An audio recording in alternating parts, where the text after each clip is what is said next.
Hello বন্ধুরা, বাঙালির হেসেলে আপনাদের স্বাগত। আজ বানাবো পটল সুন্দরী।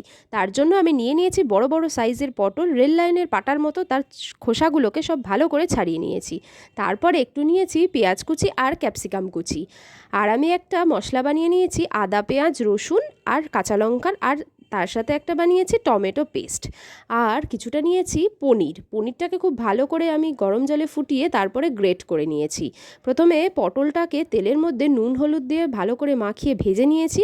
তারপর সেই তেলেই দিয়ে দিয়েছি পেঁয়াজ কুচি আর ক্যাপসিকাম কুচি। তারপর ওপর থেকে সমস্ত মশলা দিয়ে ভালো করে নাড়িয়ে চাড়িয়ে দিয়ে দিলাম রেলগাড়ির মতো হলুদ, লঙ্কা, জিরে আর নুন। তারপরে যখন মশলাটা তেল ছেড়ে দিল, দিয়ে দিলাম ভেজে রাখা পটলগুলো। যখন মশলাটা আর পটল খুব ভালো করে মাখামাখি হয়ে গেল, ওপর থেকে দিয়ে দিলাম স্বাদ মতো একটুখানি চিনি, যাতে স্বাদটা বজায় থাকে। তারপরে গ্রেট করে রাখা পনিরটা ওপর থেকে দিয়ে দিলে তার রূপ যেন একদম ফেটে পড়লো। তারপর দিয়ে দিলাম ওপর থেকে একটু গরম মশলা আর দিয়ে দিলাম ধনেপাতা, রূপটাকে আরও সুন্দর করে দেওয়ার জন্য। তাই জন্যেই না এটা পটল সুন্দরী বন্ধুরা। ভিডিওটা কেমন লাগলো আমাকে কিন্তু অবশ্যই জানিও। বাড়িতে বানিয়ে খেয়েও খুব ভালো লাগবে। Tata, bye bye.